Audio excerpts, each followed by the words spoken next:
Welcome to Toffee TV. We have got the exciting news that Abdoulaye Doucoure has signed for Everton Football Club. We've finally got him. It feels like we've been chasing him for like 2 years, but that's not just this summer. It feels like we have actually been chasing him for a couple of years, but good signing, really good signing. Premier League experience, has a lot of the qualities I think we've been missing in the last season or so, and I think has got a lot to offer.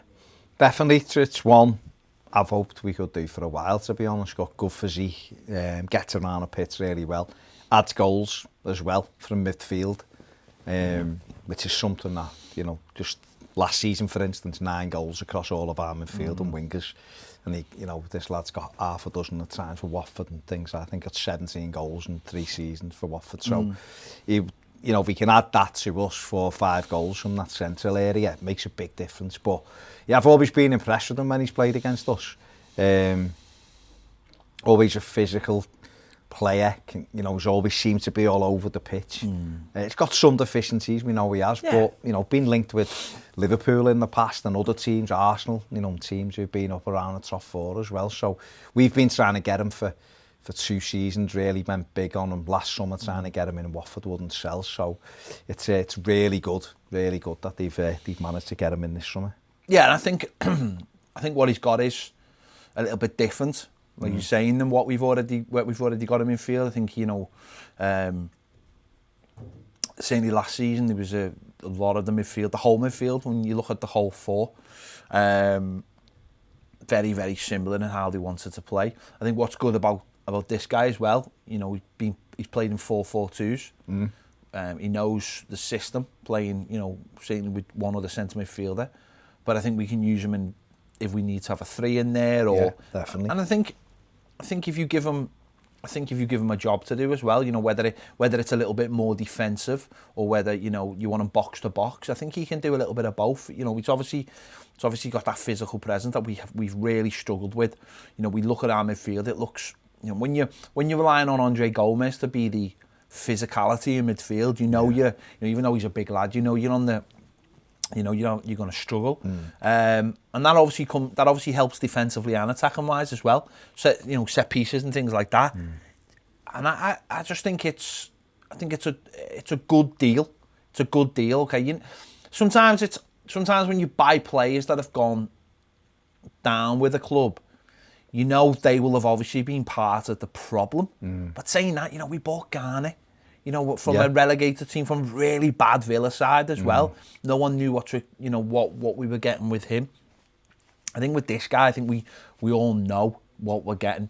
And it's up to him, I think. I think last season, saying if you listen to like Watford fans, I think they'll tell you that he dropped off a little bit, and you know, they'll give you the normal spiel because I don't know whether it's just Everton with the rubber snakes or what, but you know, they made up that he sold them. But listen, Carlo Ancelotti will have looked at this player and seen what he's got to offer, and knows that it'll be an attribute to Everton Football Club. I think one of the things we've looked at is, you know, in the past couple of seasons in particular, you know, brought Andre Gomez in, brought Jean-Philippe Gbamin in. Obviously Gbamin's been injured, and you're waiting for players to try and hit the ground running. Where this lad is Premier League proven and has been for a few seasons. Like you said, he's attracted the attention of other clubs, big clubs. We tried to buy him. I think we had a £38 million bid for him, rejected 12 months ago. So, you know, we know what we're getting, like you say. The big thing for me is that he does get into the box. You know, and our midfield players don't do that, quite simply. And I think when you've got someone who can get up and down the pitch, you're right, it means we can play with 2 in there, we can play with 3 in there.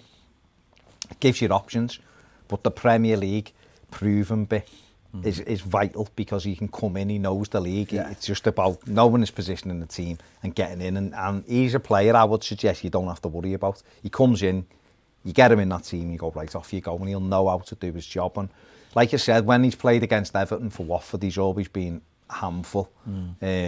You know, and he's always one who he does arrive in the penalty area, and you do have to, you know, worry about him. And I don't think Everton have got enough of that. Certainly last season, we didn't have any of our midfielders getting near the penalty area, let alone getting in. I think Tom Davis got 2, 1 in the league and 1 in the cup for us from midfield. And Gomez didn't score a goal, and Gylfi ended up with a couple, but they were penalties late on, and Delph didn't get any. So you just look at that midfield and go, there's no goals in it. This lad can get goals. Well, I think as well, if you've got a player who can cover the ground as well, I think that really, really helps. Well, how many times did we see our midfield chasing last season? This is from Watford this season, last season rather. Tackles in the middle third, 0.85. That's around what ours are at the moment. So, okay, you might look at that. But again, he wasn't the ball winner in midfield at Watford. He had Kapui with him. Pressing in the midfield third, at the middle third, 13.24. That's a lot of pressing action. So again, someone who will go and harry the ball. For just over 4 interceptions per 90, 5.35 progressive passes per 90, and 1.76 progressive runs per 90, which again was way above what we'd had from our midfield players. So I think the big thing for me going into this summer, and particularly it was in your face, lockdown, post-lockdown, watching the games, the midfield was so unfit for purpose. Yeah. Good footballers, but no, in a Premier League, you have to have athletes. It's a building a team, especially in a two as well. As well, yeah. I think when we played in a 3, we looked a little bit better, but because I think you spread them what those 3 players do, and I think what the likes of what he can do is his stats aren't. I don't think his stats are amazing in any one particular column, but I think if he's got good stats in everything, so he can play in a 2. And can do, and the partner next to him can do similar, then that's what builds a better side, and I think that our problem is being our midfielders just don't suit playing a 4-4-2 or a variation of 4-4-2. So obviously the manager took steps and has made decisions. You've got to have a physical stature as well. Yeah. You come up against top teams, a lot of them midfields are big. It stood out to me a couple of seasons ago when United came to Goodison, and the Pogba was in there, and he was like an athlete. He was brilliant, and they just look bigger than us. And he can get away. And they protect the ball, hold you off, and get away. I'm always like that. The one thing I'm always, I'm very critical of how often Tom Davis is on the deck. How many times he doesn't really seem to have the ability to win the ball and get away from someone. He always finds himself on the deck. That really hasn't progressed. Andre Gomez can protect the ball really well, but then will choose to find a pass rather than stride on. And Gylfi Sigurdsson doesn't seem to have the legs to stride on. Again, he's another one. There's two men. We've not had a player since Ross Barkley, or maybe we've seen very early on Andre Gomez had a little bit of it, but it just seemed to dry up.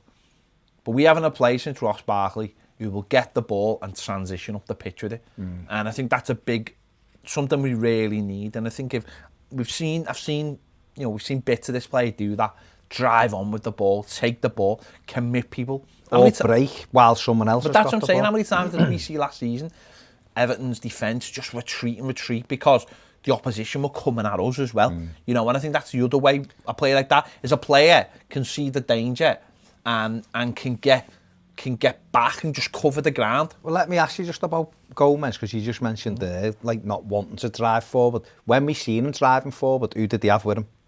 Yeah, Garner at his best, he could get back. Maybe in Gomez's head, I don't know, but maybe in Gomez's head, he's thinking, I can't go there because I'm not quick enough to get back. And the person who's next to me isn't quick enough to get back either. And maybe that's hindered him from doing it. Definitely. So people like Doucore come in and can alter the way you play. And it can be these kind of signings that, for me, this is one I really wanted. A, because of the physicality, B, because of the mobility, and C, because of the goals. The type of player that people won't be clamouring to go out and get his name on shirts and all of that stuff, but it can be the kind of player who transforms your team because he can do 2 or 3 things that you haven't been able to do. And we've got some good players on our side. You put good players in with them, the team can grow together. You put players in them who can actually do the job the manager wants. Oh, that's and I think that's a big part of it.